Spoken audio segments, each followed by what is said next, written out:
नितिन।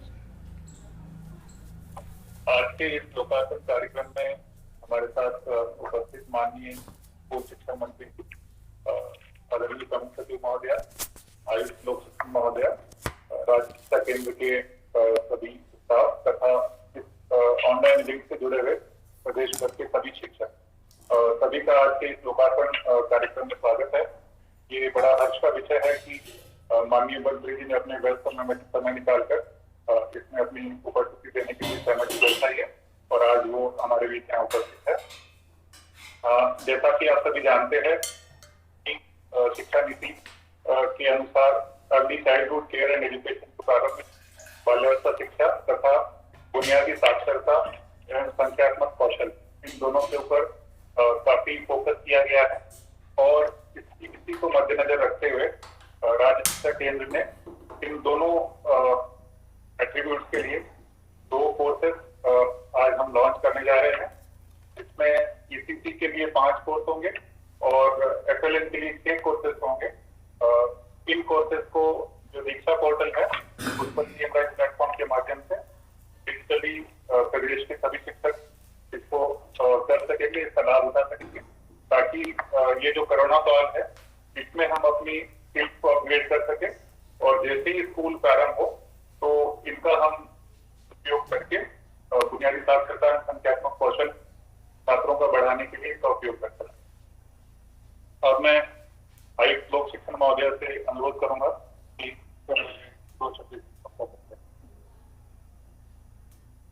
आज के कार्यक्रम में उपस्थित माननीय मंत्री जी स्कूल शिक्षा इंद्र सिंह जी परमार, हमारी प्रमुख सचिव महोदय श्रीमती रश्मि अरुण शमी जी, लोकेश जी, तारिक जी, सभी साथीगण और प्रदेश के सभी शिक्षक बंधु, आज हमारे लिए बहुत ही सौभाग्य का दिन है कि हमारे माननीय मंत्री जी आज एक बहुत ही महत्वपूर्ण प्रोग्राम लॉन्च करने जा रहे हैं।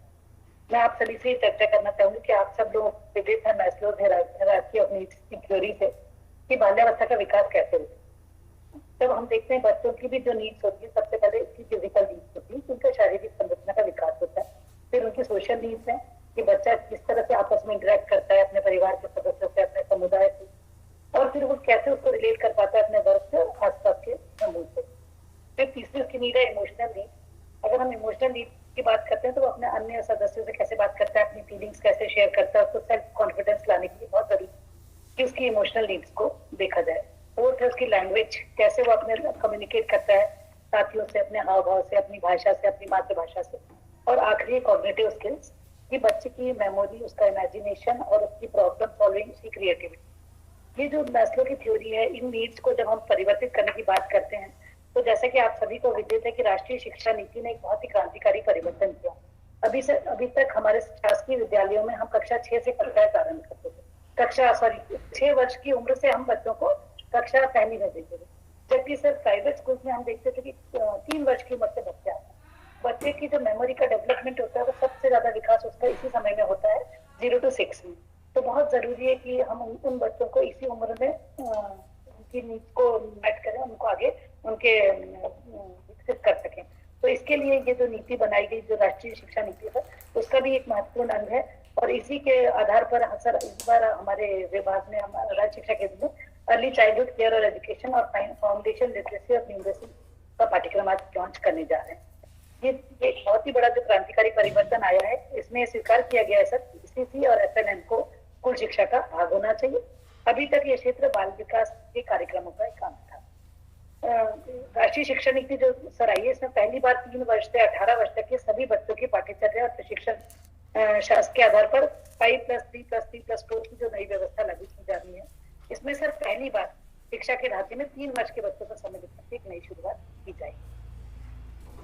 तो इसी तरह सर हमारे जो शासकीय विद्यालय में जो बच्चे हैं और हम चाहते हैं उनके लिए इसको हम अच्छे से लॉन्च कर सकें, उनको भी वो सब सुविधाएं दे सकें। और इसी के अंतर्गत खेल आधारित गतिविधियां, खोज आधारित गतिविधि और अक्षर ज्ञान, संख्या ज्ञान, रंग तथा आउटडोर इंडोर गेम्स, चित्रकला, पेंटिंग, संगीत, नाटक और अन्य गतिविधियों को भी बच्चों के समूह में जब वो काम करते हैं तो उसमें सहयोग से विकसित कर सकें। इसकी योग्यता अर्जित करने के लिए प्रशिक्षण आज ईसीसी का एक मॉड्यूल लॉन्च किया जा रहा है। दूसरा sir foundation literacy of numeracy है। इसमें शासकीय शालाओं के लिए ये भी बहुत बड़ी चुनौती है तो जो हमारा राष्ट्रीय शिक्षा नीति का डॉक्यूमेंट है उसमें सर प्राथमिक विद्यालयों में लगभग 5 करोड़ से अधिक शिक्षार्थी अभी भी हमारी बुनियादी साक्षरता और संख्या ज्ञान उतने अच्छे से सीख नहीं पा रहे।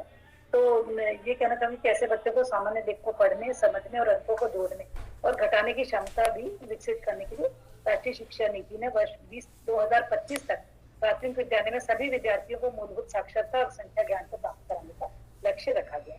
तो इस दृष्टि से अब पढ़ने, लिखने, बोलने की योग्यता और अंकगणित चिंतन पर अधिक ध्यान दिया जाएगा और इनसे संबंधित गतिविधियों को लागू किया जाएगा।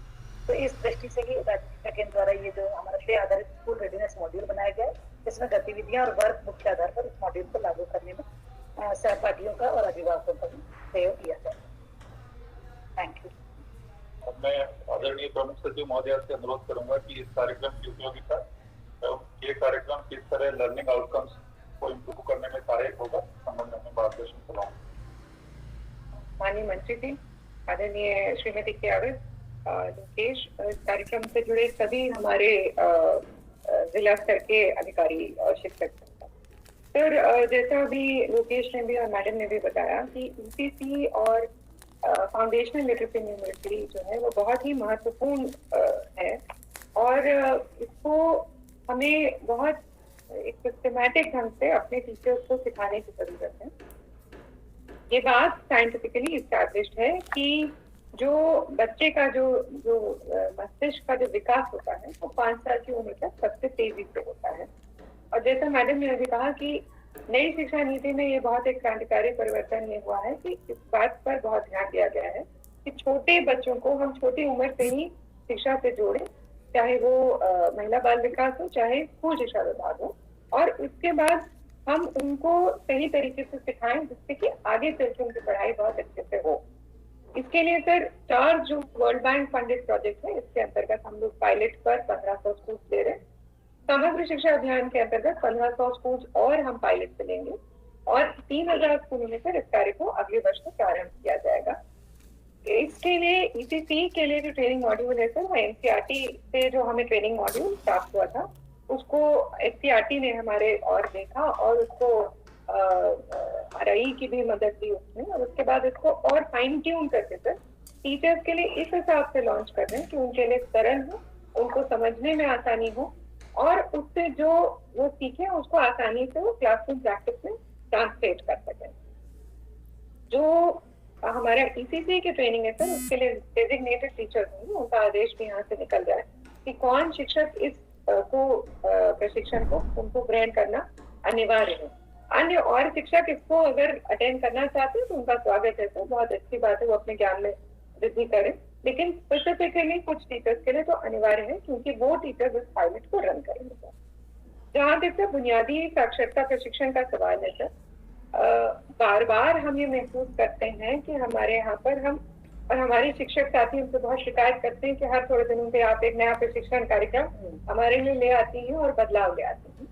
पर सर जो हमारी प्रमुख समस्या है वो ये है कि हमारे बच्चे जो जिस मजबूती से उनको कक्षा 1 से 3 में कॉम्पिटेंसीज हासिल करनी चाहिए वो नहीं कर पाते, और इसी के कारण फिर हमें दक्षता उन्नयन जैसे कार्यक्रम चलाने पड़ते हैं।